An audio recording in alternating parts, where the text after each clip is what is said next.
foi Gabriel Garcia Marques, né? Eu acho que ele é um dos maiores nomes aí da literatura do século XX, né? O Gabriel Garcia Marques, ele é um dos autores mais traduzidos do mundo. Ele foi escritor, jornalista, editor, ativista e ele também foi político, né?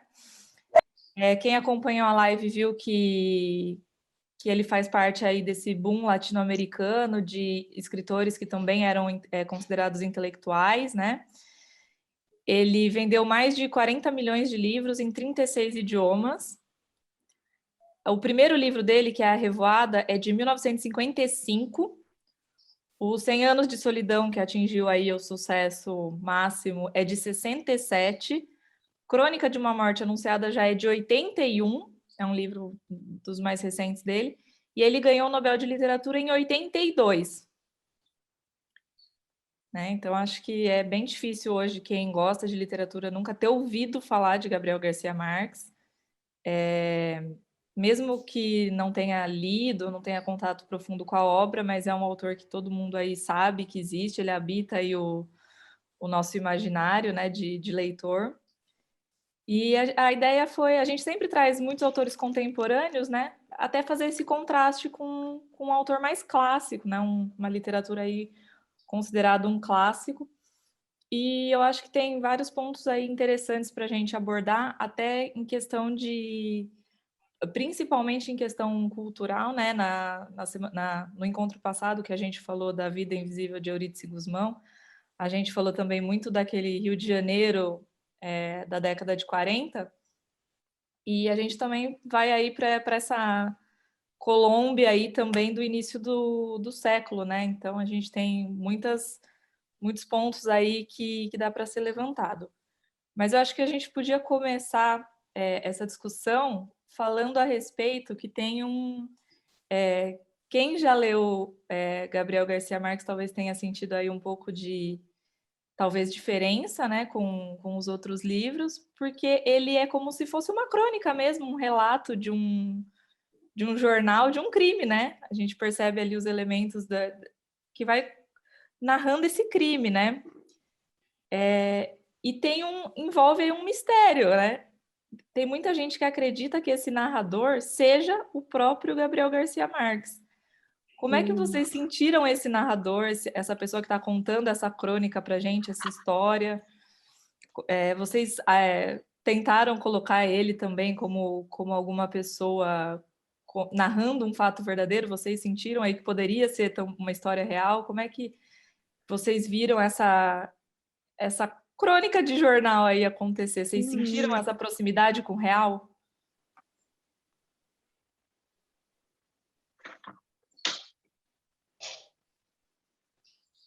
Pode falar, Isa.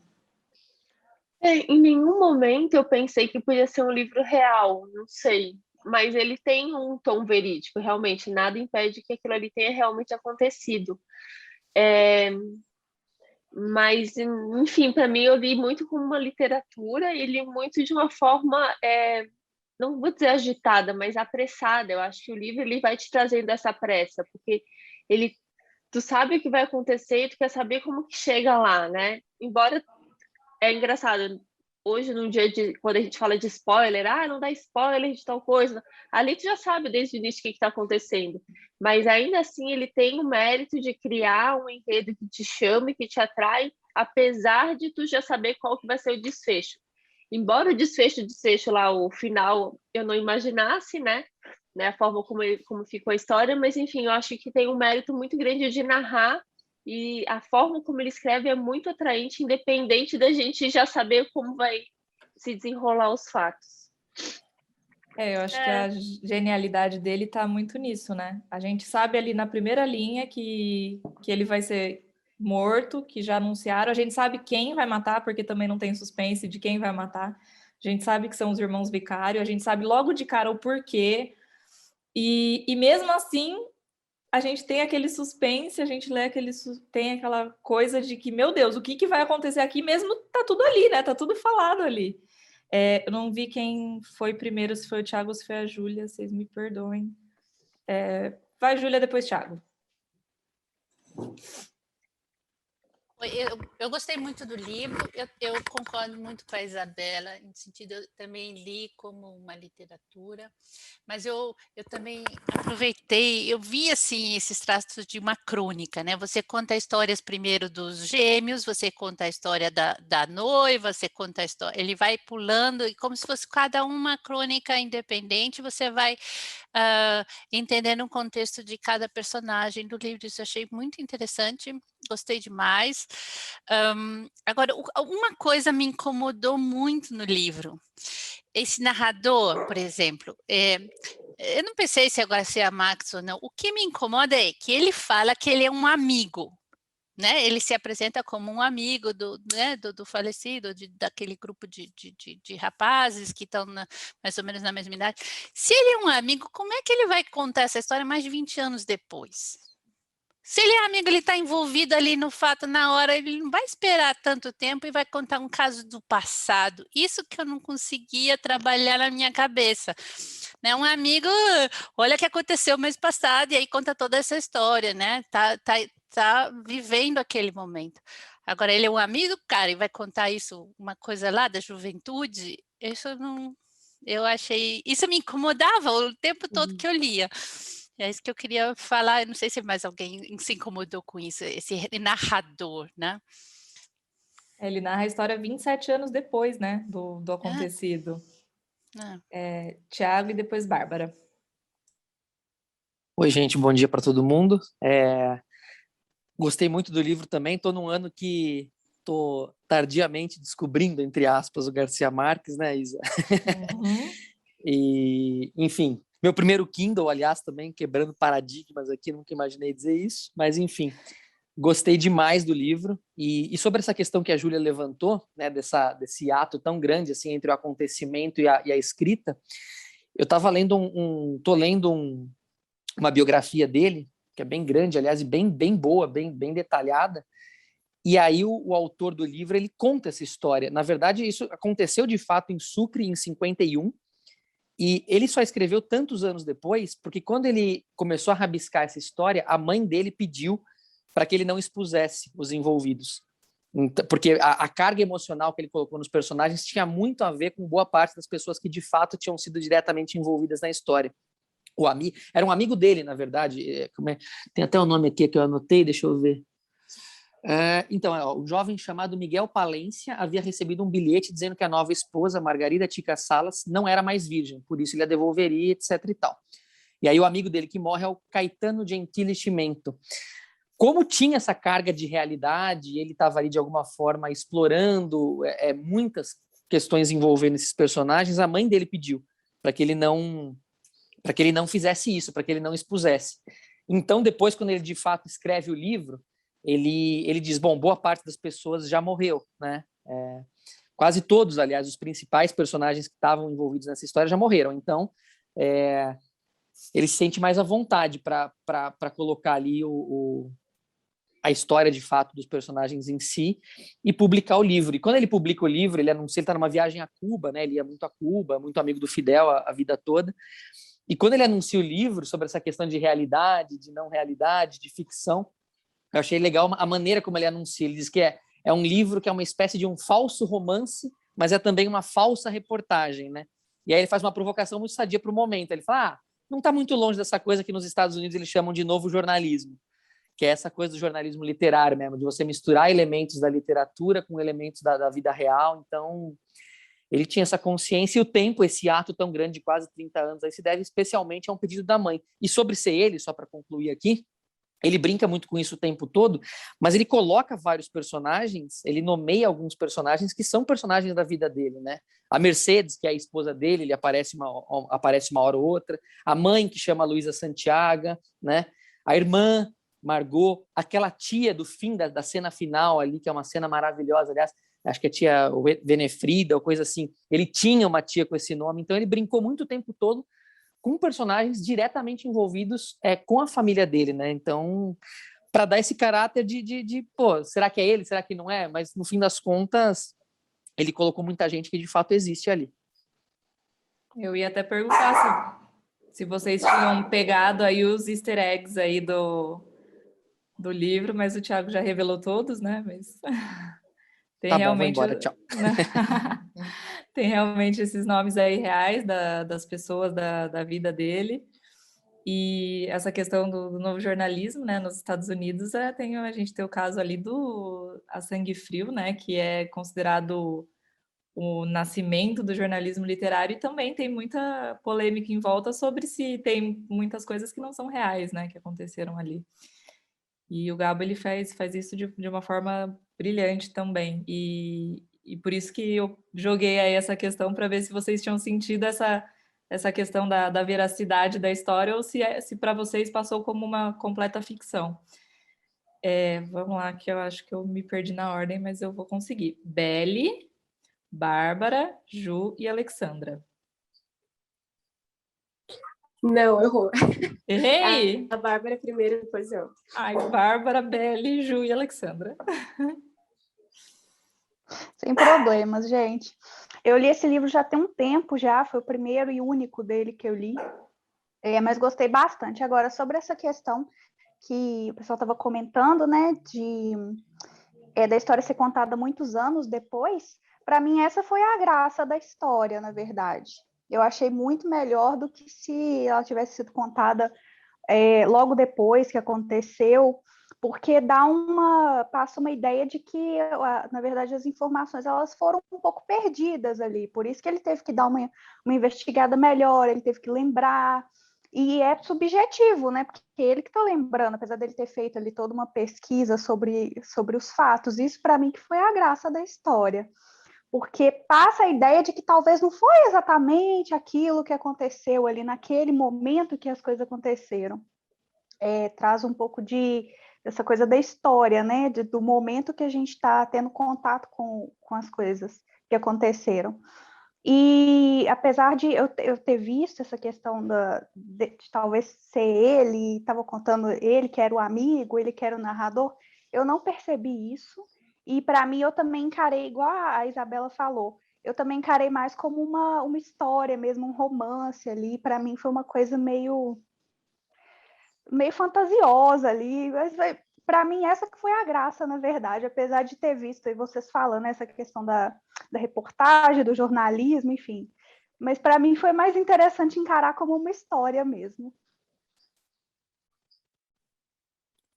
Eu acho que é muito legal a gente ver como o livro ele é recebido, né? E como quem leu um livro só do Gabo, talvez não tenha percebido aí outros elementos que eu vou comentar mais para frente, mas eu vou deixar as meninas falar e depois eu vou citar isso. Então, Belle, Ju, Alexandra e Isa.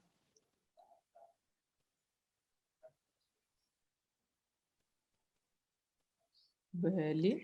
Eu nunca tinha lido nenhum livro do Gabriel Garcia Marques, esse foi meu primeiro. E quando eu li esse eu não pesquisei nada sobre ele. E comecei a ler e eu não imaginava que ele estava citando fatos históricos ali, sabe? Coisas que realmente aconteceram. A leitura me incomodou no princípio, porque eu fiquei tipo, nossa, já deu todo o contexto do livro aqui, todos os spoilers. Como assim? Tipo, o que vai acontecer agora, né? Já contou tudo.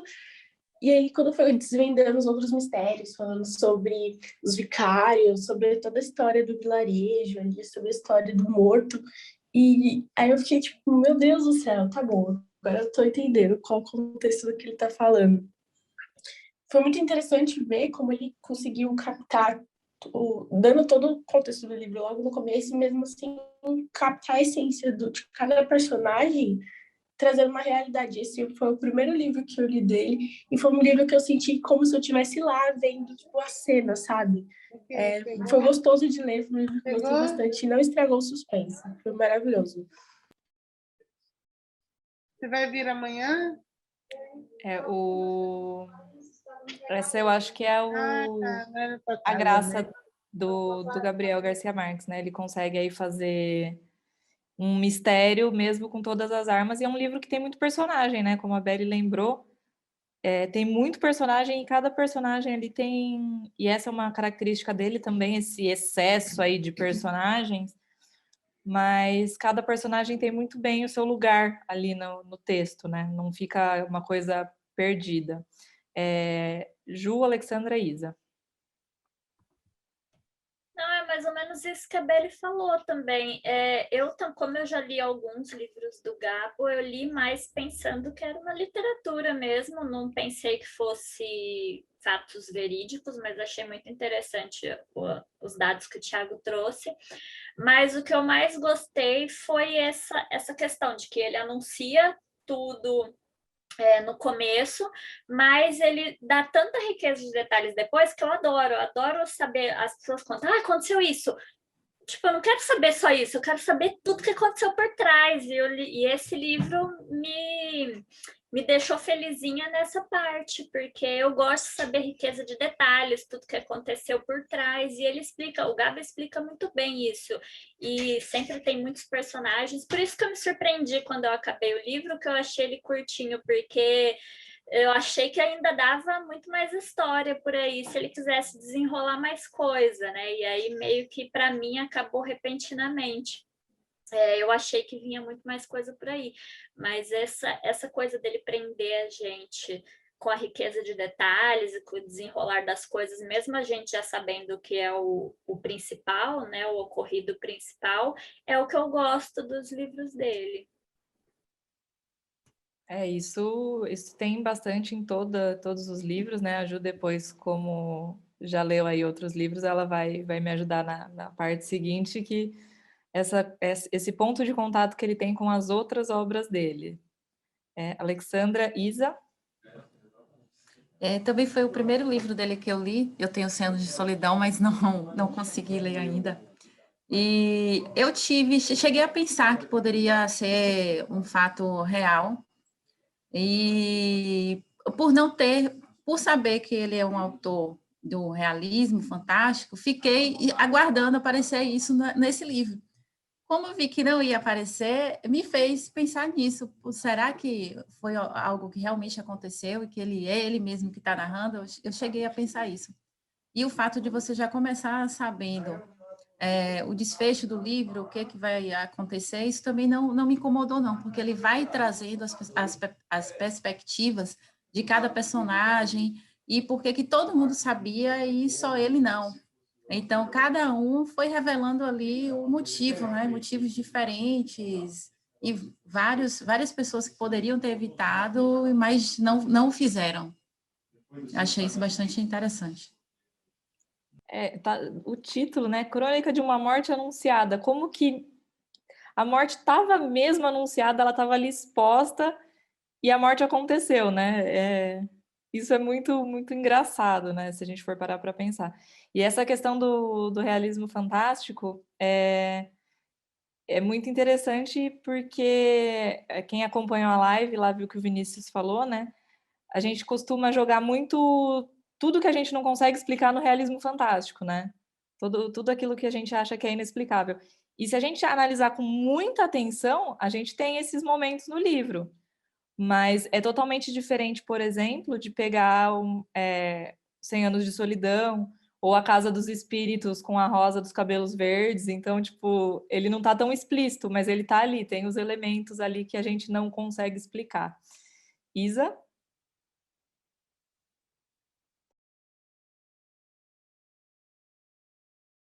Tá sem som, Isa. Desculpa. Que eu, o tempo inteiro, quando eu li, eu não pesquisei a respeito, então eu não sabia que tinha uma base verídica. Mas eu fiquei achando que tinha a ver, olha, eu pirei um pouco, com a história de Cristo. Porque eu pensei, tem uma pessoa que era virgem, mas não é. Aí tem uma outra que é morta na frente de todo mundo e que é meio para espiar o pecado da outra, porque aquela pessoa ali, o Santiago, até onde eu sei, não foi ele que tirou a virgindade da mulher.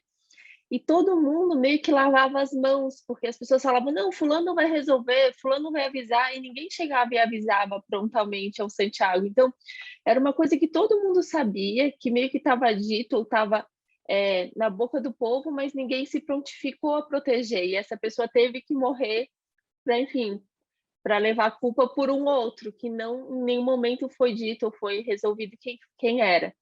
Então, eu achei engraçado, assim, eu fiquei pensando, nossa, será que tem alguma relação com a história de Cristo, com a história de Maria, essa mulher que era virgem, mas não é, sabe? E esse cara que, enfim, que era meio que todo mundo meio que gostava dele, mas ele ainda assim teve que morrer. E ele encarou a morte, porque ele podia ter ficado na casa do sogro, meio escondido. E ele não, ele saiu, né? Então eu falei, enfim, fiquei pirando, mas agora que eu sei que uma história real já, enfim, essa minha divagação meio que cai por terra, mas acho que tem alguns elementos que são interessantes aí, tem um paralelo. E tem também a questão de que, afinal, quem que tirou a virgindade daquela menina? Eu não entendi até agora, também não sei.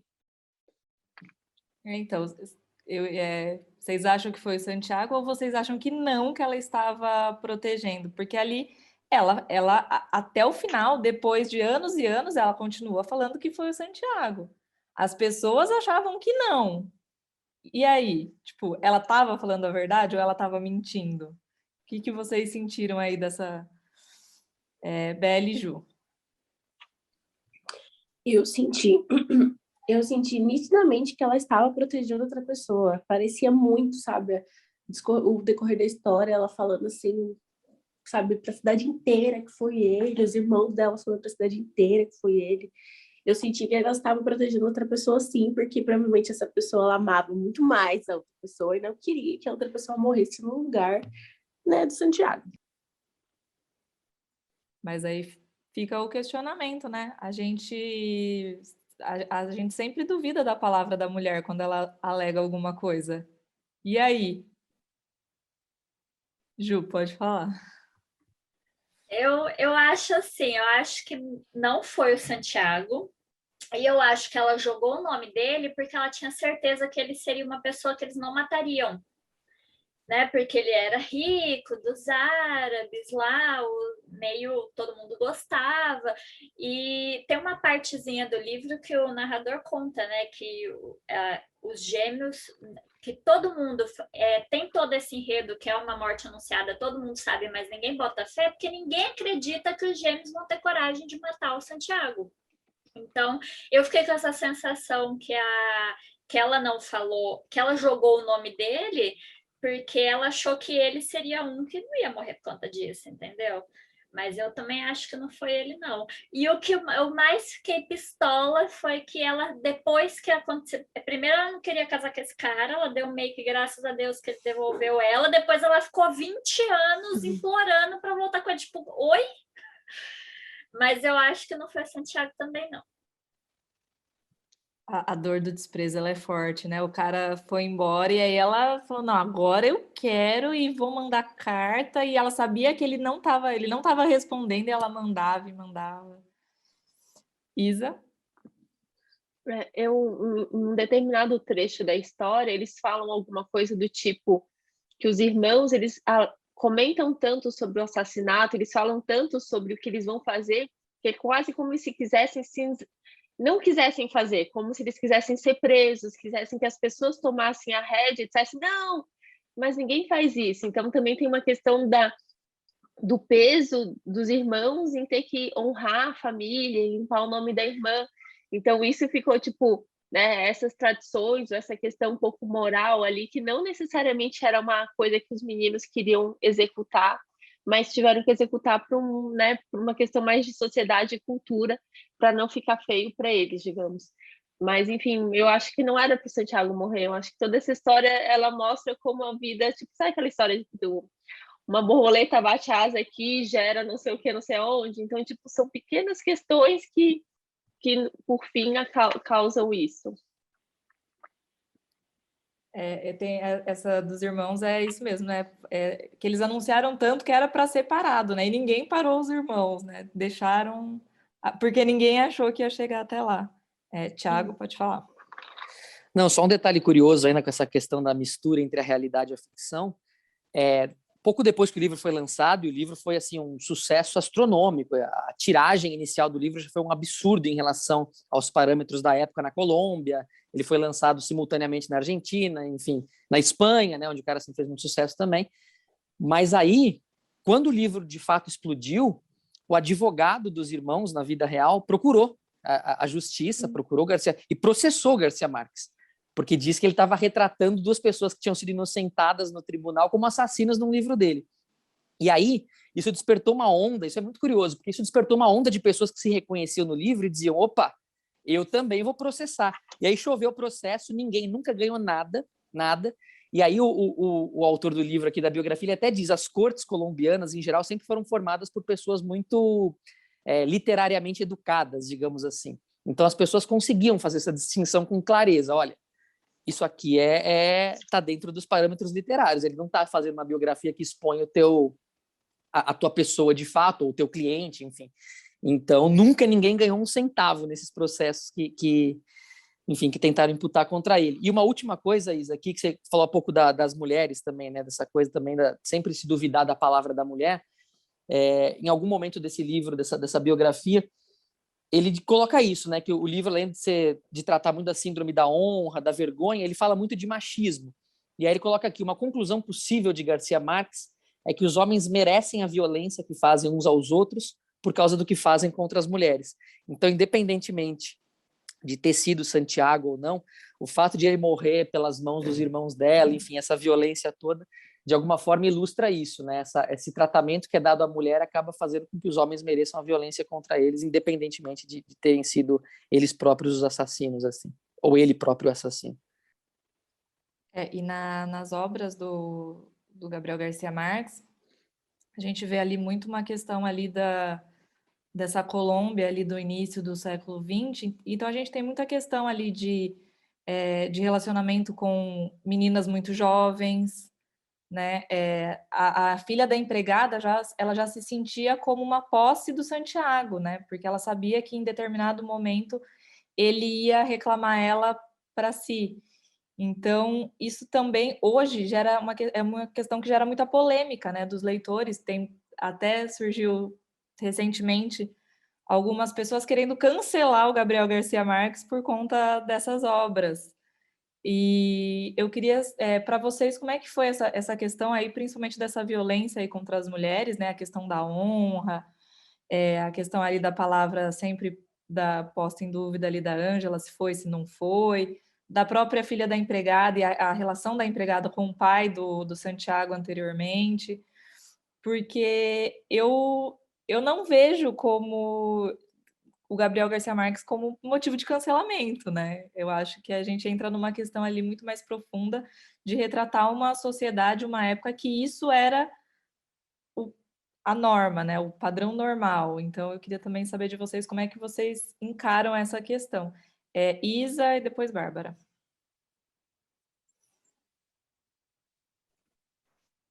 Acho interessante essa colocação do Thiago, porque realmente tem um pouco... acho que faz sentido quando a gente fala assim, não que ele merecia morrer, não sei se merecia morrer, mas que se ele não fez com a menina lá, que eu esqueci o nome, ele fez com outras. Ou ele estava, por exemplo, assediando a filha da empregada, e a moça já falou, acho que ela deixou a porta aberta, ou deixou a porta fechada, meio que também já para dar uma sacaneada com ele. Então, assim, acho que em nenhum momento ele também é um bonzinho ou um santo da história. E, enfim, então... se ele fez aquilo ali e mereceu essa morte, também ele deve ter realizado outras coisas lá atrás que também trouxeram infelicidade para outras mulheres. Se merecer morrer, já não sei, mas enfim, também não é tão santo. Bárbara e Andressa.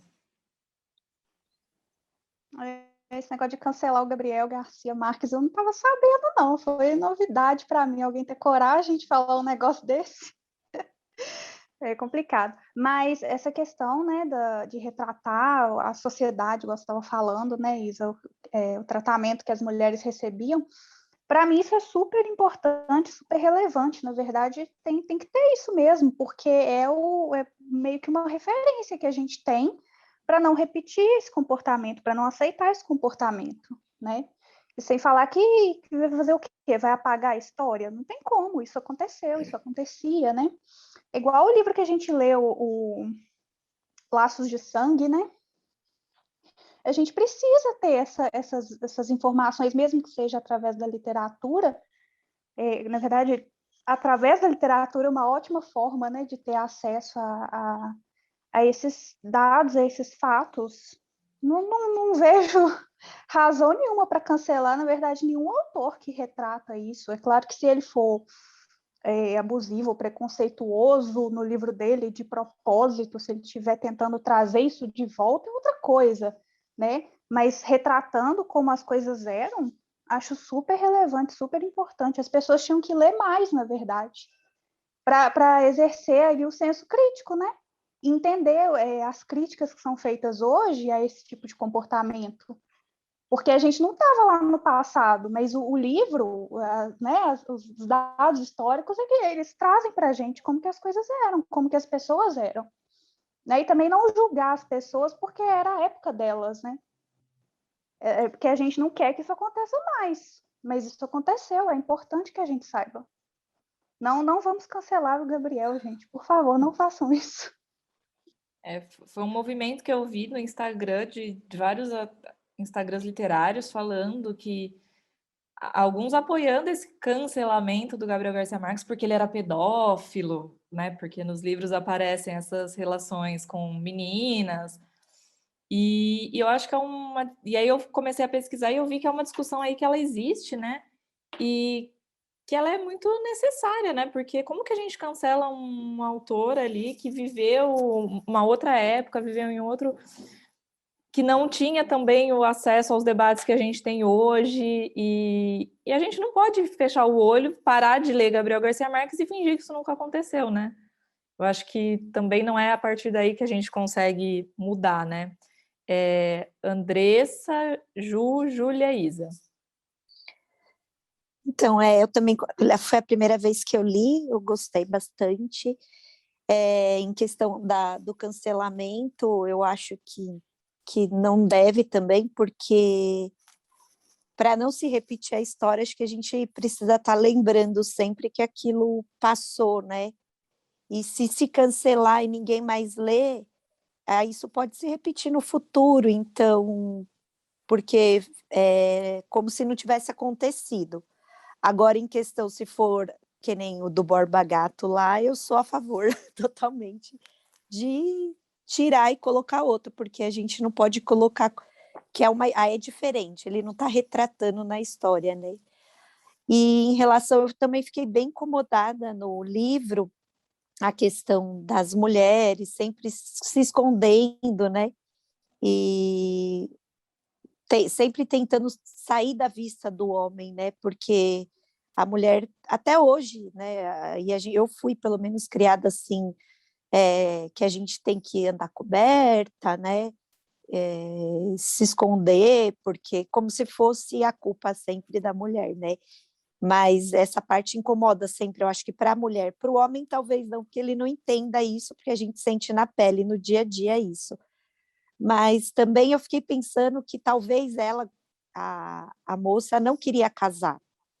Então, ela não queria estar naquela situação, no momento, casar forçado, um casamento arranjado, e aí ela inventou, mas até para se proteger, né?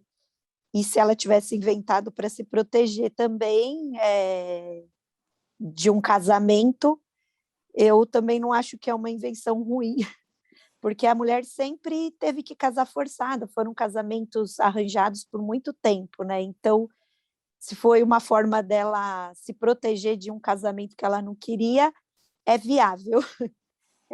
Mesmo que ela tivesse inventado, né? Isso que eu penso. Só queria falar isso, que eu achei, tive essa sensação. As mulheres desse livro, elas são bem engraçadas, assim, nesse ponto, né? Tem a freira, tem a mãe do amigo que não sai na rua, tem todas essas mulheres que de uma certa maneira elas são invisíveis, né, ali para aquela sociedade, mas elas também, elas que movem ali toda a história. Júlia e Isa. Concordo com as meninas, eu acho que é relevante ter, né? Acho que traz contexto histórico, assim, acho que é importante a gente ler, né, principalmente em livros antigos e atuais também, sobre o que as mulheres passam, que é para fixar isso na nossa mente. E, assim, eu gosto de ler esses relatos porque, tipo, clareia na minha mente e fala, tipo, cara, olha o que a gente sofre, e muita coisa se encaixa até hoje, tipo, 2021, né? Então, eu acho que é toda uma questão de contexto histórico. Eu acho que esse negócio de cancelamento, nossa, preguiça, né? Internet sendo internet, sei lá, essa geração Z que eu tenho raiva, mas eu acho muito interessante ele relatar isso das mulheres, porque toda vez que eu estou lendo alguma coisa do tipo, me chama atenção e isso fixa em mim que tem que mudar, né? Então, acho importante ter. E eu concordo com a Andressa, que ele fala que ela casou forçada, isso acontecia muito, só que eu acho que não é que ela não queria, ela não queria casar com ele, porque eu acho que ela gostava de outra pessoa, né? Não porque ela simplesmente não queria casar por nada, né? Não sei, de repente também ela não queria casar por nada. Mas sobre esse contexto das mulheres sofrerem na literatura, eu acho importante ter, sim. Eu estou lendo agora o Nada Ortodoxa, justamente porque eu assisti a série e eu fiquei muito impactada com o que as mulheres judias racídica, né, que eles falam, sofrem, e o livro relata com muito, muito detalhe, assim, é muito sofrimento para a mulher, gente. Então, eu acho que tem que ter literatura disso para todo mundo saber e a gente mudar. Exato. A literatura, para mim, ela é uma arma muito poderosa para a gente conseguir enxergar. Como a Andressa falou, né, para nós mulheres ler isso é sofrido e para os homens talvez nem tanto, mas talvez assim eles consigam entender, né, ver com outro olhar. Depois até os meninos podem comentar o que eles pensaram sobre isso, mas talvez fique até mais claro do que uma mulher falando para eles, né? Ele está ali lendo e enxergue de outra maneira. Júlia e Isa. Não, o que eu queria falar, porque eu estava vendo vocês comentar já há algum tempo atrás, porque demorou, vocês estavam falando, isso acontecia com as mulheres, essa história de casar, isso que... não, isso não acontecia, isso acontece. Isso acontece. Eu moro aqui na Alemanha, né? Estou falando da Alemanha, e volta e meia, toda hora a gente vê aqui na imprensa, tem esses crimes de honra, porque temos muitas famílias turcas aqui, tem muitos assim que vieram, muitos refugiados, essas coisas. Então, não é por causa que tirou a virgindade, mas, por exemplo, se a mulher ela é obrigada a casar, os casamentos são arranjados entre essas famílias muçulmanas, isso é normal, né? O que acontece é que, se dentro desse casamento a mulher começa a sofrer muito, apanha demais do cara e não sei o quê, e ela foge desse casamento, né? Ela quer se separar porque ela não aguenta mais, o pai dela obriga os filhos dele, quer dizer, os irmãos, a matarem ela, não o noivo, né? Quem morre é a mulher, vítima dos próprios familiares, um tio, os irmãos, né? O pai é responsável por escolher dentro da família, dentro daquele clã, quem é que vai matar ela. E aí é uma discussão aqui jurídica na Alemanha, porque a lei alemã não permite que você assassine uma pessoa, por qualquer que seja o motivo, mas a lei islâmica diz que o crime de honra você não pode ser responsabilizado. Você é inocente. E aí tem aquela briga. Mas você mora na Alemanha, então tem que estar debaixo da Constituição alemã. Mas eles falam, não, mas a minha cultura é outra e eu não sou nem cidadão alemão e a minha lei islâmica diz que eu tenho que matar a minha irmã, né? Então, volta e meia, mulheres morrem. Aconteceu pouco tempo atrás, agora em Berlim. E numa situação, numa civilização europeia, essas coisas têm esses crimes de honra, isso é discutido, e é uma briga jurídica, porque ninguém sabe, então não é passado, isso é presente. Dentro do Brasil, eu diria, dentro da América Latina, eu vejo isso um pouco como passado, por exemplo, o meu avô era pernambucano, minha avó cearense, né? Eles tiveram 5 filhas mulheres e só um homem. É claro que minha mãe perdeu a virgindade, foram obrigadas a casar com aqueles namorados. Minha mãe tinha um namorado, e é lógico, acabou, né, acontecendo, aí meu avô ficou sabendo, meu pai foi obrigado a casar, né, e lógico que o casamento depois não deu certo, e nas minhas tias todas, quer dizer, uma geração atrás da nossa, quer dizer, dos meus pais, né, tinha essa história de obrigar a casar se você fez mal para a filha, né, fez mal para a menina. Agora, eu vejo aqui, principalmente esse mundo islâmico, isso é realidade, isso não é passado, não. E na literatura, ele descreve uma sociedade ali na latina na época, pode devolver se não está virgem, né?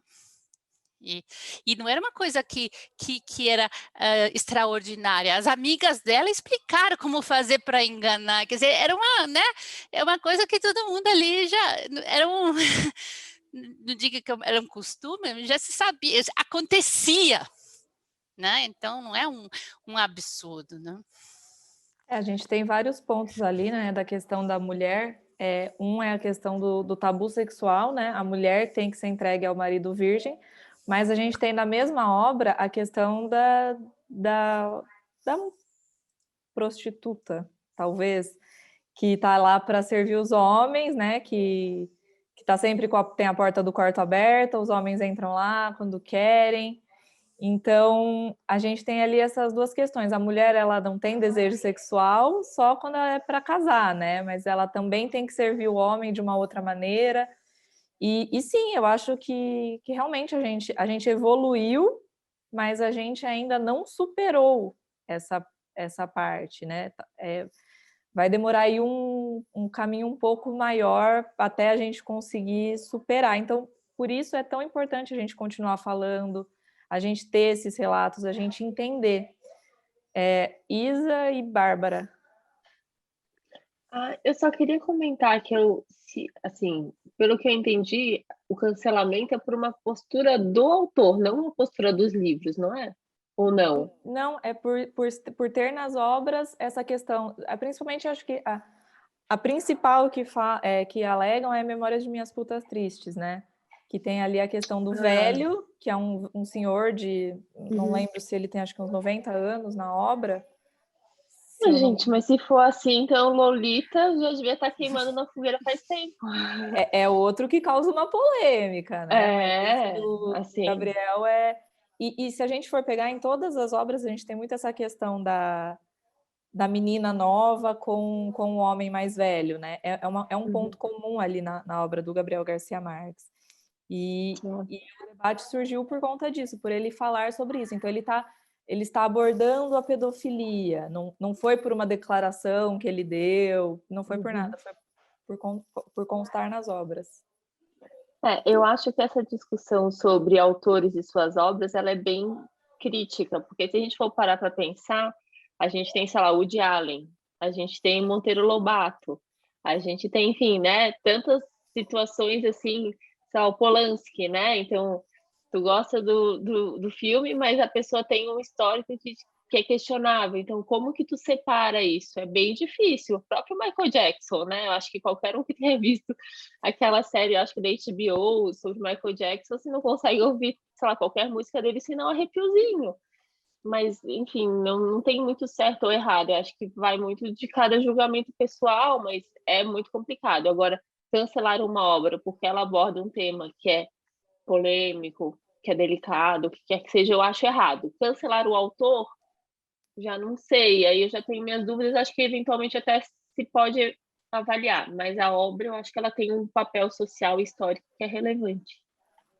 Com certeza. A gente está vivendo isso agora nos Jogos Olímpicos com o cancelamento de atletas por conta de em quem votou nas eleições. Então, eu acho que a gente precisa tomar bastante cuidado assim sobre saber entender as coisas, dar as devidas proporções, né? Isso na arte, principalmente, é muito importante. Bruno falou que demorou para chegar, mas conseguiu. Bem-vindo aí, Bruno. Bom dia. Estamos aí no debate sobre o cancelamento do Gabriel Garcia Marques. Bárbara, pode falar. Gente, muito interessante isso, né? Essa questão que a gente as meninas estavam falando, que as amigas dela, né, estavam ali dando dicas e tudo. Eu não lembro direito dessa parte, infelizmente, mas eu lembrei de uma coisa. em Gabriela. Em Gabriela, ela também aprende como é que ela vai fazer ali com o lençol, né? Porque depois tem que pendurar um lençol lá, sei lá o quê. A gente nunca assim, né? Tudo bem, a gente não ia ficar sabendo como é que as coisas eram tão assim, se a gente não tivesse acesso, né, a essa literatura, a essas histórias. Nada Ortodoxa mesmo, acho que é a Juliane que estava falando, excelente livro, adorei quando eu li, super indico para todo mundo, porque a gente tem acesso a uma coisa que não é fácil da gente conhecer, assim, se não for através de uma série, de um filme, da literatura, da arte, né? Eles são uma comunidade fechada e para a gente conhecer, se a gente não conviver com as pessoas, tem que ser através disso. E se ela não tivesse escrito o livro, né? Se eles não tivessem produzido a série, a gente não ia conhecer. E é tão interessante, é uma cultura muito diferente, são pontos de vista muito diferentes. Então, eu acho muito legal, muito relevante. A gente não pode perder isso. E quem lembra do mês passado em A Vida Invisível de Eurídice Guzmão, tem a questão que ela não sangra. E algumas mulheres, de fato, não sangram na primeira relação sexual. É uma questão totalmente biológica, não tem nada a ver se ela não é pura ou não, né? Na questão, mas o marido carrega esse rancor dela no livro inteiro porque ela não sangra. Então, olha a falta ali também de conhecimento, né? Que era uma coisa tão cultural, o mostrar o lençol sujo para o homem ter ali a honra e tal, e totalmente fora aí de conhecimento do próprio corpo humano, né? Por conta desses tabus. Pode falar, Thomas. Não, esse negócio... peraí. Deixa eu tirar o fone de ouvido aqui, senão eu ouço meu app e fica complicado aqui. Desculpa, gente. Esse negócio do cancelamento. Não, porque no livro, a impressão que eu tenho é que está retratando, não está fazendo apologia, mas de todo modo, isso me irrita muito, porque eu penso assim, se você pegar toda a tradição do conhecimento humano, se voltar lá nos filósofos gregos, a gente não tem acesso, tipo, como era a vida dos caras, mas provavelmente todos eles também realizavam coisas que hoje em dia seriam questionáveis, assim, sabe-se, por exemplo, que na Grécia os filósofos, sei lá, iniciavam sexualmente rapazes muito mais novos que eles, que eram crianças, assim, enfim. E hoje em dia isso a gente olha e fala, nossa, né, que coisa horrenda, mas você vai abrir mão do conhecimento desses filósofos por causa disso, sabe? Todo esse conhecimento humano que vem sendo construído e que a gente conseguiu juntar ao longo de tantos milênios por causa de falhas, de pecados que todos nós somos sujeitos a cometer, sabe? Tipo, é aquilo lá, atire a primeira pedra quem nunca pecou. Então, tipo, o cancelamento, para mim, é uma das faces mais sombrias, assim, do mundo digital hoje em dia, assim. Eu acho, assim, sei lá, é um desabafo, assim, sabe? Eu acho, assim, horrendo, assim. Eu acho que beira o totalitarismo, só que disfarçado de algo que combate o totalitarismo, entendeu? Mas é uma forma de comportamento de massa, de violência, de controle, é algo, assim, horrendo. Eu acho que a gente tem que desenvolver mais tolerância na sociedade e principalmente quando você faz isso com um autor que já ganhou um Nobel, tudo de inequívoca contribuição para a história da literatura, assim, mostra o quão a gente vive uma loucura coletiva hoje em dia, sabe? Bom, é a minha opinião. Eu às vezes eu fico meio assim, porque atualmente o Vargas Llosa, que é um dos meus autores favoritos, dá umas declarações bem polêmicas, e aí eu fico meio chateada, eu falo, ai meu Deus do céu, não acredito que ele está falando isso, porque eu gosto muito da obra dele em si, né? Mas aí entra a questão de separar o autor da obra. Como eu estava falando antes, né? E quem acompanhou a live também viu que o Vinícius comentou, o primeiro livro do Gabriel Garcia Marques, A Revoada, já se passa em Macondo, que é a cidade fictícia dos 100 Anos de Solidão. Quem leu Crônica de uma Morte Anunciada foi o primeiro contato com o Gabo, talvez não tenha percebido isso. Quem já leu consegue perceber aí outro elemento de 100 Anos de Solidão que aparece nesse livro? Pode falar, Ju. Me perdi aqui na hora de levantar a mãozinha. Eu ri muito, que aparece que eu esqueci o nome do marido da menina, que é o que casou com a não virgem, devolveu ela, mas o pai dele é o Coronel Buendia, né? Na verdade, é o irmão dela que luta contra o pai do marido luta contra Isso, Coronel, luta contra o Coronel Aureliano Buendia, Buendia. que é do 100 anos. Que é o Coronel dos 100 anos de solidão. Um dos, porque tem 500 Buendia, né? É muito... O Gabriel Garcia Marques, ele faz muito isso. O Thiago aí que está lendo a biografia deve ter alguma coisa para acrescentar também, né? Mas ele brinca muito ele usa muito os personagens, ele liga muito as obras dele, elas são muito ligadas uma na outra, né? Então, Macondo já aparece em outro livro também. Esse Coronel Aureliano Buendia, ele não está ali à toa, ele tem um motivo de estar ali. Então, ele faz muito isso, assim, ele consegue interligar muito bem as obras dele. Pode falar, Isa. Balzac também que fazia muito isso, é bem interessante que se tu for lendo a obra dele, um personagem aparece aqui como coadjuvante, daí no outro ele se aprofunda, né? Ele é o protagonista e tal. E eu uma vez participei de um clube de leitura e que o tema era Balzac, e a pessoa que, enfim, que mediava falava que Balzac chegava a tratar essas pessoas, esses personagens, quase como se fossem amigos. Então ele chegava para falar com um amigo de verdade, falava: nossa, nem te conto o que aquele personagem X está fazendo agora e tal. E aquilo, os personagens iam crescendo, iam se enriquecendo à medida que as obras iam, né, crescendo também o número de obras, porque eles iam ganhando novas perspectivas. E eu acho que isso de autores que têm essa capacidade de difundir conteúdos e de trazer novas perspectivas é maravilhoso, porque daí tu realmente consegue criar um personagem que é muito complexo e que ele vai se desenvolvendo ao longo de muitos livros, né? Toda a família Buendia ali, né? Os 100 Anos de Solidão, ele é a história dessa família, dos Buendia. E não é só em Crônica de uma Morte Anunciada que aparece os Buendia, não, viu? Eu não vou lembrar agora de cabeça em qual, mas eles vão aparecendo em várias outras obras do Gabriel Garcia Marques. E eu já tinha lido Crônica de uma Morte Anunciada e eu reli ontem, né, até para a gente conversar, para estar mais fresco. E aí eu lembrei disso, assim, eu dei muita risada. Eu falei assim, nossa, eu tinha esquecido totalmente que ele faz isso, né? Ele tem essa capacidade aí de ir jogando. Então, quem teve esse primeiro contato, já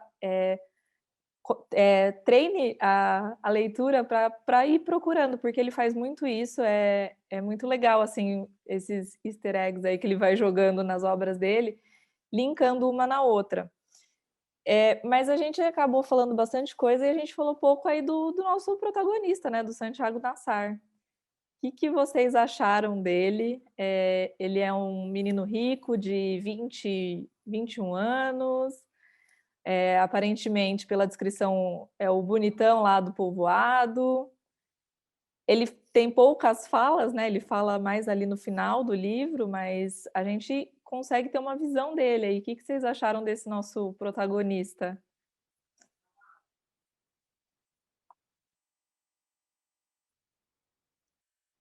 Vocês gostaram dele? A Isa já falou que achava que ele tinha que morrer mesmo. Eu acho que ele era o famosinho, assim, da vila, porque ele era rico, ele era bonitão, ele era jovem, ele tinha... como que se diz? Ele tinha potencial para se tornar, né, alguma coisa mais para frente, mas eu também concordo com a Isa que não é que a gente não vai desejar que ninguém tenha que morrer, né, mas ele também não era nenhum santo, né? Assim como todos os homens daquela época, ele foi criado e ensinado que as mulheres eram propriedade deles. Então, ele já assediava a filha da empregada e tudo mais. Não duvido que tenha assediado até a noiva, tal, que acusou ele. Talvez seja por isso que ela até... vou falar o nominho dele aqui para dar uma ferrada nele. Mas eu acho que ele era, tipo, menino prodígio da vila lá dos turcos, um dos mais prósperos, e por isso que ele ficou como que se diz? Em destaque, né, nesse caso todo. Carmen, pode falar.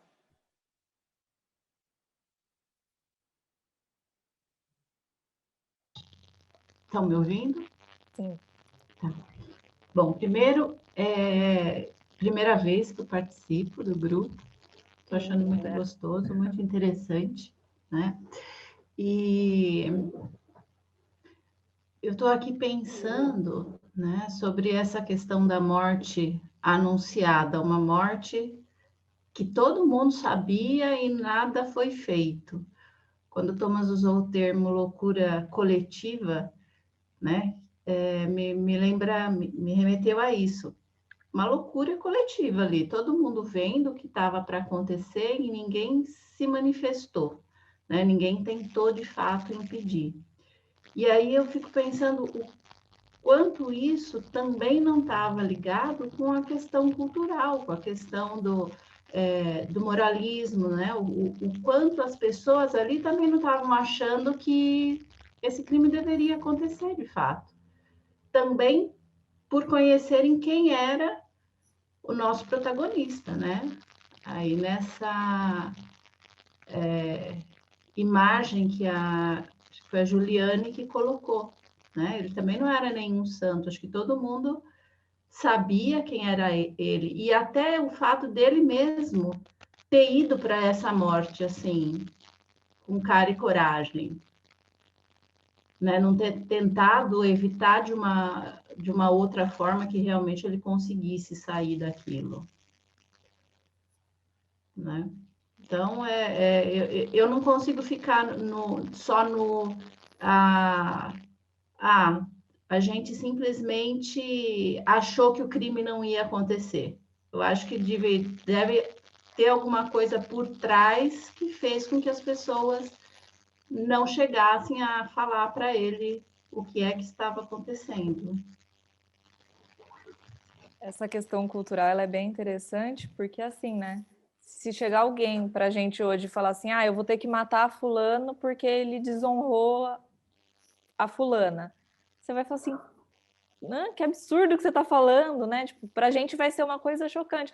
Mas naquela época, tipo, para eles fazia sentido, né? Tipo, não, eles têm que defender a honra, não tem muito o que fazer, né? Tipo, então é bem engraçado assim a gente pensar nesse lado cultural, né? Engraçado assim, tipo, vendo essas diferenças, né? Até como a Júlia comentou anteriormente, que ainda acontece, mas a gente já partiu de um ponto que isso não é mais tão natural.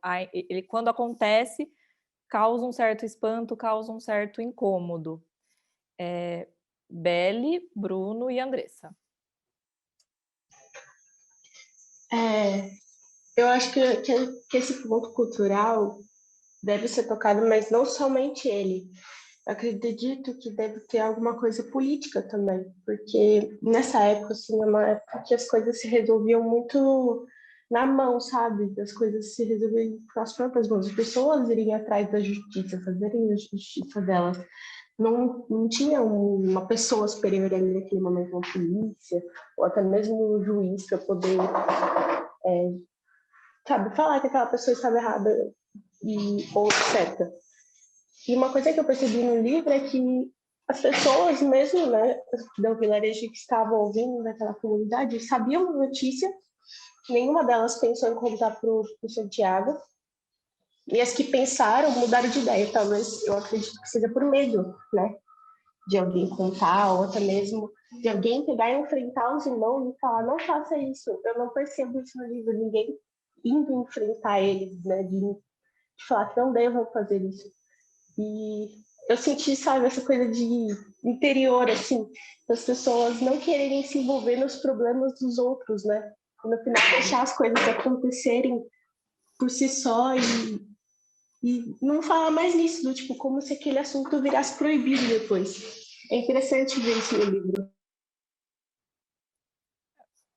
Em briga de marido e mulher, ninguém mete a colher, né, Beli?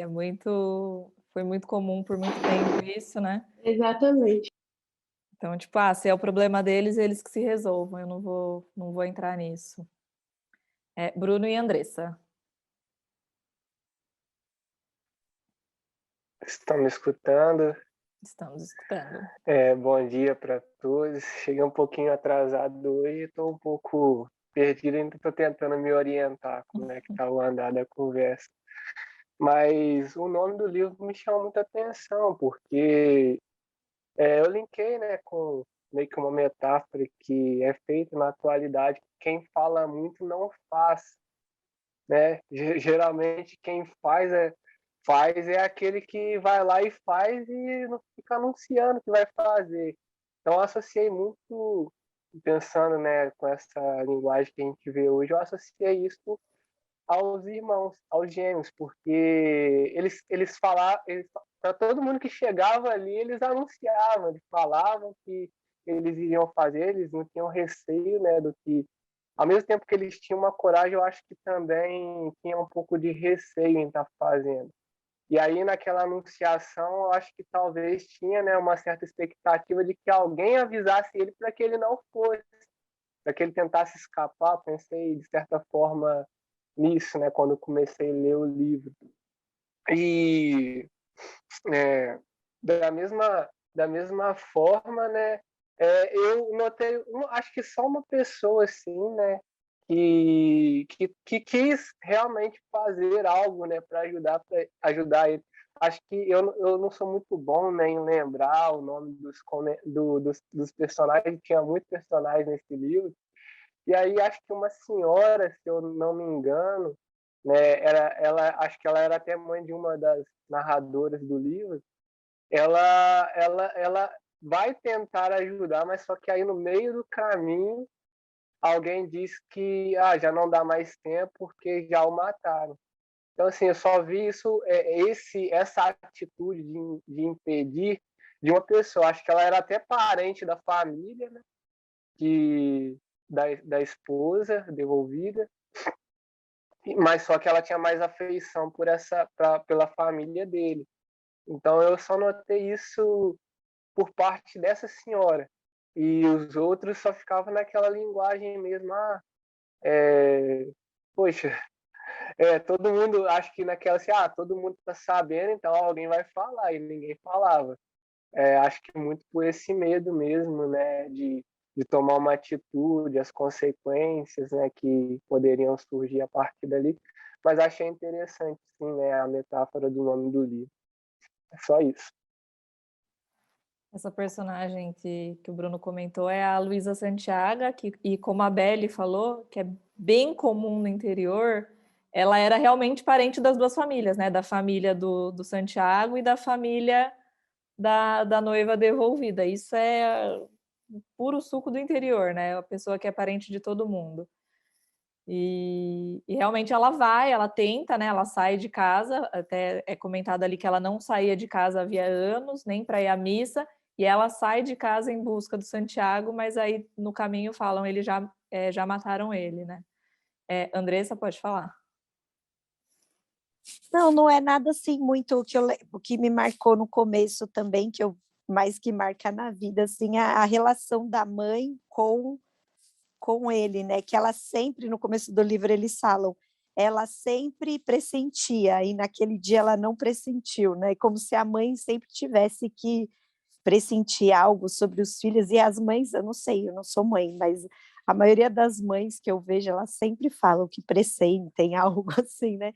Essa aura, assim, meio eclesiástica, sei lá, meio das mães saberem sempre o que acontece com os filhos, né? Isso me marcou, assim, eu ficava esperando mais alguma coisa em relação à mãe e ele, né? Porque, não sei se vocês lembram, bem no comecinho do livro, quando fala que a mãe pressentia, mas naquele dia, por algum motivo, ela não pressentiu. E acho que era só isso que eu ia falar. A mãe, ela inclusive tranca a porta, né? Quando ele vai tentar entrar. E porque a filha da empregada falou que já tinha visto ele entrando, então a mãe vai na tentativa lá de defender, ela tranca e é ali naquele momento que ele acaba sendo morto, né?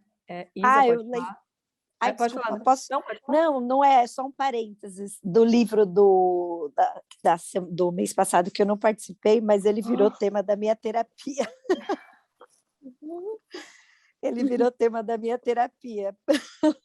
Aí eu falei, vou abrir um parênteses.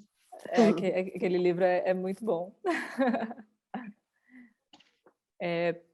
Pode falar Isa ou Alice também, se a Alice for falar. A gente Alice abre vai para falar. Alice. A Alice não vai falar?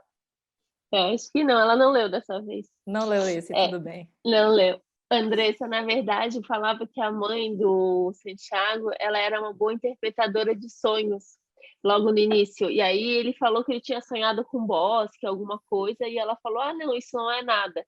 E aí depois, aparentemente, significava alguma coisa, sonhar com árvore. Então é mais isso. A mãe, na verdade, era uma interpretadora de sonhos. É verdade. E é uma coisa assim, para a gente, né? A gente já está encaminhando aí para o final, que eu acho muito interessante que acontece. A gente falou logo no começo, né? A questão dessa história ser narrada 27 anos depois. E aí tem uma coisa que eu acho muito interessante, eu não sei se vocês perceberam isso também, que é a questão da memória, né? Ele vai atrás da memória das pessoas. Então, algumas pessoas têm certeza que aquela segunda-feira era uma segunda-feira chuvosa. Outras pessoas alegam terem certeza que era um dia de sol. Não sei se vocês perceberam isso, como é que vocês também... Porque aí isso deixa muito claro que a gente está lidando ali com lembranças e com memórias, e que elas mudam. Cada um acaba interpretando de uma maneira diferente, né? Então, como é que vocês sentiram aí essa questão da memória, se vocês perceberam essas diferenças no relato das pessoas, de falarem que estava frio, que estava chovendo, outras que estava sol. Como é que foi para vocês aí a parte da memória? Pode falar, Bruno. Se eu não me engano, assim, né? Porque eu tenho uma certa confusão quando é muitos personagens. Mas as pessoas que associaram, porque tá lá no início do livro citando isso, né? Acho que no decorrer também fala alguma coisa, mas se eu não me engano, as pessoas que eram mais próximas a ele associaram ao dia triste. E as pessoas que não eram tão próximas associaram a um dia, né?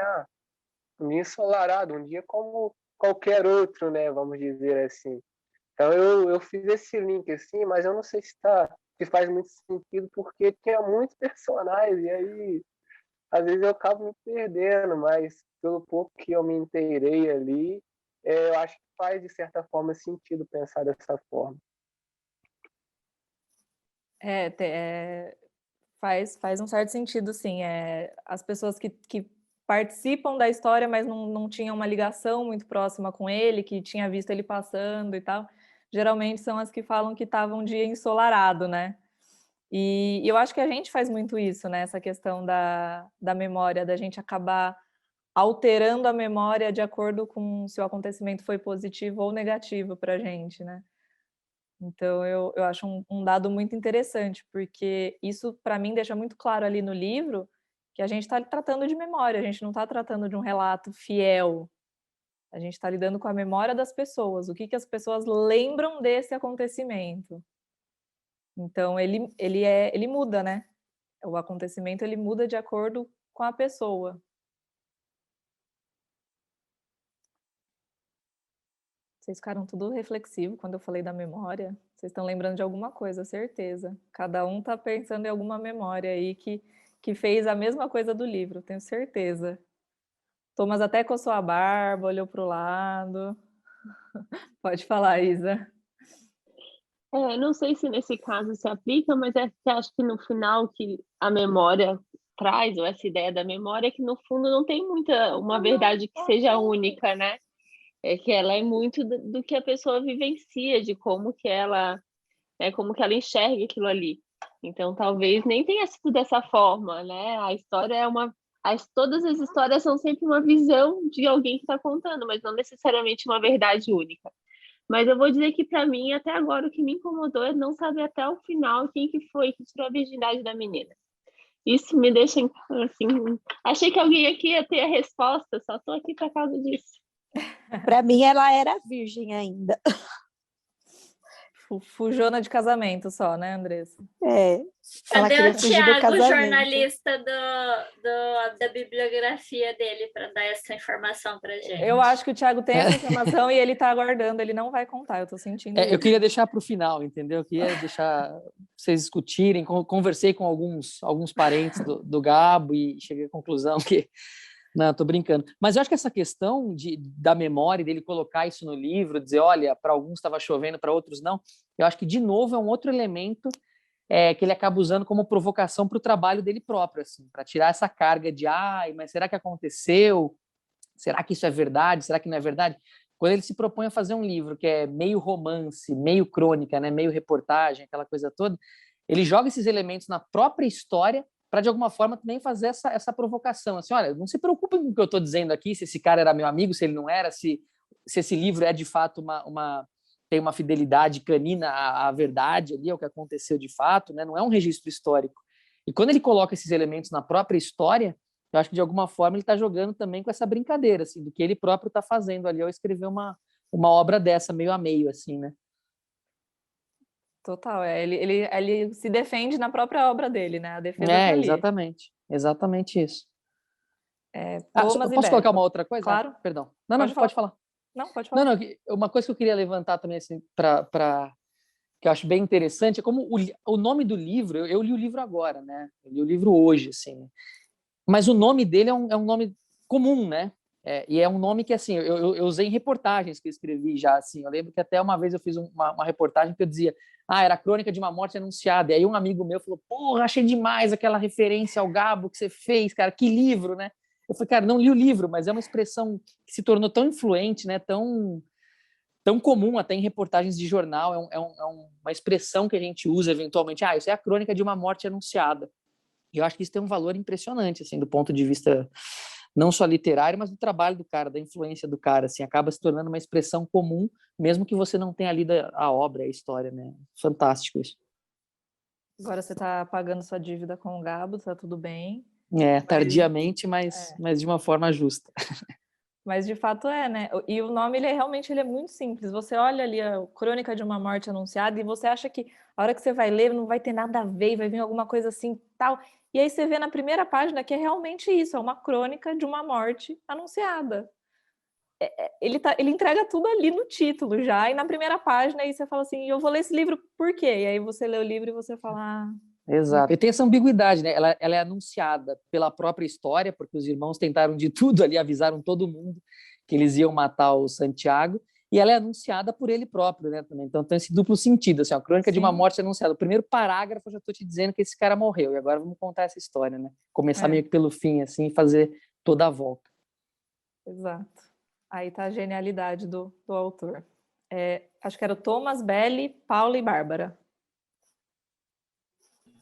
Eu dei uma viajada quando falou isso dos pontos de vista, mas eu acho interessante que, na verdade, saber quem foi que tirou a virgindade não muda o que aconteceu.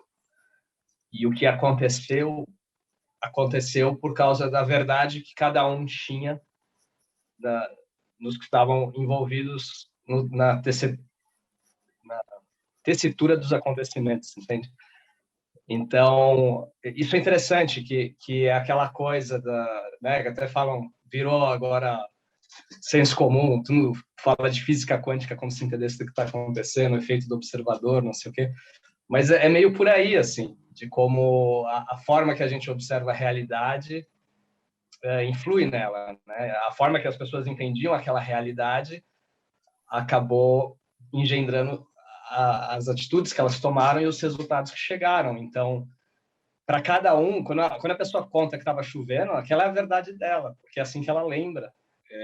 E às vezes duas pessoas no mesmo dia, pode nem ser só memória, elas podem ter uma percepção diferente do tempo, pode ter uma percepção diferente do que é quente, do que é frio, do que é certo, do que é errado. Então, em última instância, a realidade ela existe, ela é construída por todos os atores juntos, e ela é determinada pela forma que eles interpretam ela, e nada vai mudar. Então, assim, saber quem foi, se foi ele ou não vai trazer ele à vida novamente, sabe? Sei lá, eu tive essa epifania filosófica agora, não sei se faz sentido para vocês. Faz sentido, Thomas, sempre pertinente seus comentários filosóficos de palavras difíceis. Belle, Paula e Bárbara. O comentário da Isa me lembrou de uma pesquisa que eu fiz depois que eu li o livro. Eu realmente fiquei também com a curiosidade de saber quem tinha tirado a virgindade dela no final das contas. E aí eu descobri que várias pessoas criaram teses e até mesmo teses de mestrado e doutorado com base nisso. E eu fiquei em choque. Pensaram até que o próprio Gabriel Garcia Marques poderia ter tirado a virgindade dela e contado a história dele como se ele fosse inocente. Ali, como se ele fosse apenas um observador. E pensaram que até um dos irmãos dela poderiam ter tirado a virgindade dela, sabe? Como esse livro se passa ali, eu não sei exatamente em que ano que ele se passa, mas não sabemos também a história do país, né, como é que é a cultura, mas poderia ter um caso, né, ali de irmãos com relações sexuais com irmãos, e a gente não sabe. Só queria dividir esse pensamento com vocês, porque eu realmente fui atrás, porque eu também fiquei curiosa de saber quem tirou a virgindade da mulher. Eu chuto aí que o acontecimento foi nos anos 50, Belle, mais ou menos aí. Que é quando a época que o Gabo começou a escrever, né? E se a gente fizer as contas do ano que foi publicado e tal, eu chuto que teria acontecido nos anos 50. Então ainda assim era uma época que acontecia bastante casamento entre primos e irmãos. É um chute, tá? Paula e Bárbara. Oi, bom dia a todos, obrigada por participar, é minha primeira vez aqui também. Bem-vinda. Eu não li o livro, peço desculpas, é mês de férias do sobrinho, eu tô enlouquecida aqui, e aí calhou de eu conseguir participar uns minutinhos, mas eu queria só pegar o gancho do que o Tiago comentou, porque eu ia falar exatamente disso. Apesar de não ter lido o livro, é tão genial que isso virou um autoexplicativo para qualquer coisa, né?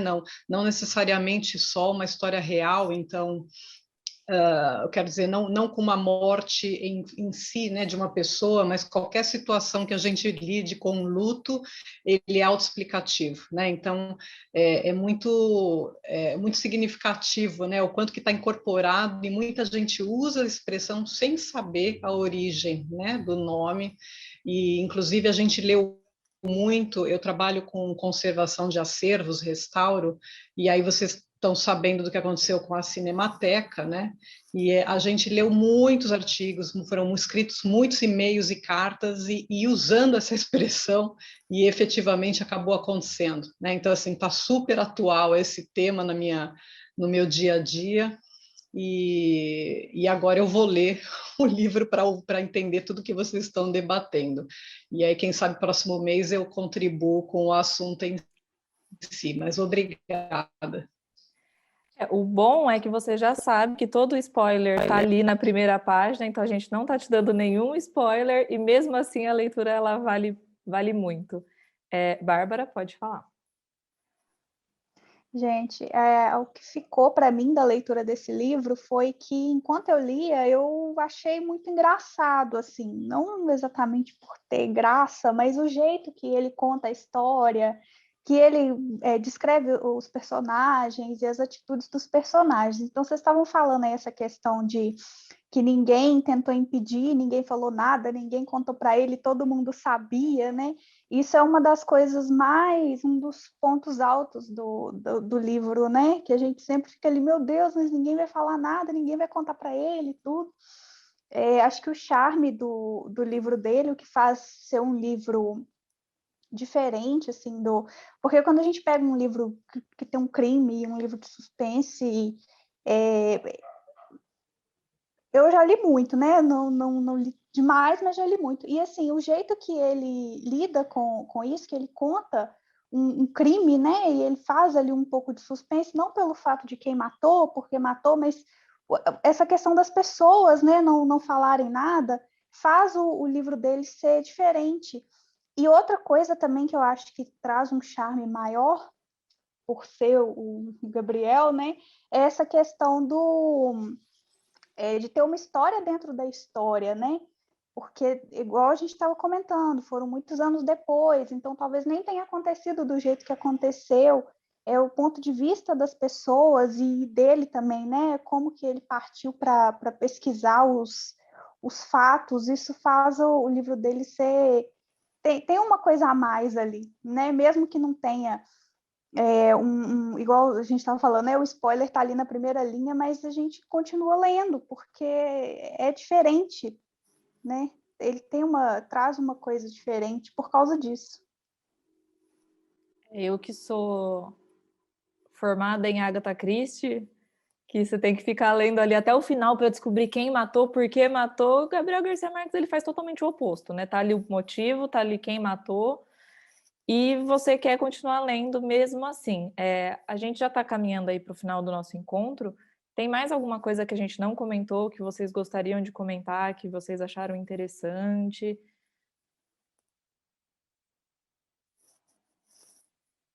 Gostaram? Quem foi o primeiro contato com Gabriel Garcia Marques gostou do livro? Sim. Vão continuar lendo Gabriel Garcia Marques? Com certeza.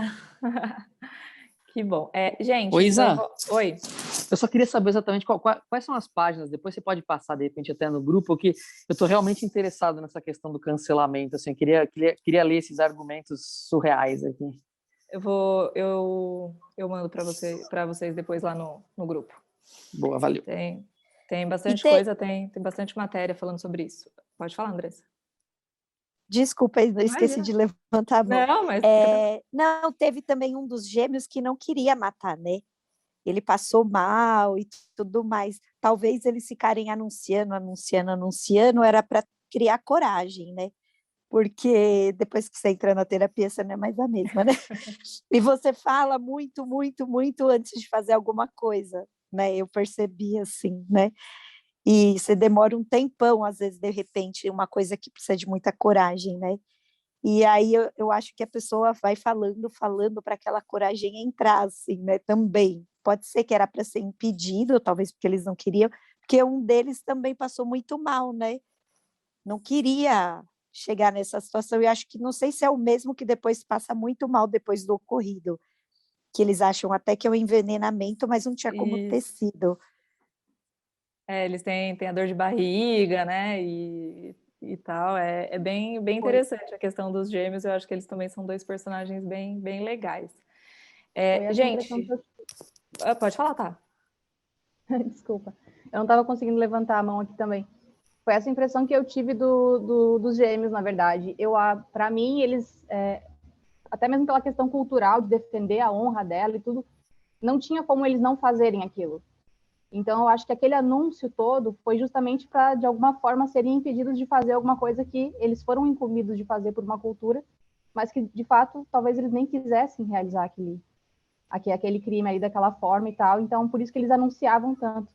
E também me chamou a atenção essa inação das pessoas. Eu acho que eu faço um paralelo com o nosso comportamento também diante de tragédias. Às vezes a gente quer acreditar que aquilo não vai acontecer. E a gente não age porque acha que não vai acontecer, né? Tem aquele pensamento de que não, de tão horrível que é aquilo, a gente não quer acreditar que pode acontecer de fato. Então, foram duas coisas que me chamaram a atenção na história. É verdade, a gente faz muito isso, né? É o famoso, isso nunca vai acontecer comigo, isso nunca vai acontecer comigo, né? E acontece. Gente, mês que vem a gente completa 1 ano de Clube do Livro. Então já vai fazer 1 ano aí que o nosso grupo está formado. E a gente está preparando aí umas surpresas para vocês. A gente vai falando aí ao longo do mês, né? Mas já adianto que só vai valer para quem estiver na reunião de agosto. Mas a gente vai anunciando, vai falando aí o que vai acontecer ao longo desse mês. O próximo livro, confesso que eu fui um pouco bairrista para escolher. O autor é da cidade vizinha da minha. É um lançamento dele, é um autor nacional. A gente volta aí para um livro nacional. Eu ainda não estou com ele aqui, então eu não vou conseguir mostrar para vocês, mas eu também mando lá no grupo o link, tá? Eu vou falar aqui certinho. Ele é um jornalista, escritor. Provavelmente vocês já devem ter ouvido falar de um outro livro dele, que chama Eu Receberia as Piores Notícias dos Seus Lindos Lábios. É o mesmo autor desse livro, mas a gente não vai ler esse livro, a gente vai ler o lançamento dele, que chama Baixo Esplendor, do Marçal Aquino, tá? Eu vou mandar, a gente vai mandar o e-mail também, o nome do livro certinho por e-mail, a gente vai divulgar nas redes. É um livro que foi lançado esse ano. Eu tô meio perdida nas datas, eu não sei mais em que ano eu tô, mas eu acredito que foi lançado esse ano. Então, ele vai ser o nosso livro aí de agosto. E aí as novidades aí para a nossa comemoração de 1 ano, a gente vai também anunciando ao longo do mês. Tem e-book, tem e-book, tem o livro impresso, se eu não me engano é da Companhia das Letras. Também tem o mesmo tanto de página que a gente está acostumado a ler, ele também não é um livro muito longo. E aí acho que vai ser também uma leitura bem interessante, ele tem uma escrita bem envolvente também, é bem legal. Acho que é isso por hoje, foi muito bom falar de Gabriel Garcia Marques com vocês, esse é o meu livro favorito dele, então que bom que vocês gostaram. Eu fico triste quando não gosta, mas pode falar que não gosta, né, Bárbara? Tá tudo liberado, tá tudo certo, mas que bom que vocês gostaram, porque eu acho que é um livro brilhante. E não cancelem o Gabo, gente, ele não merece.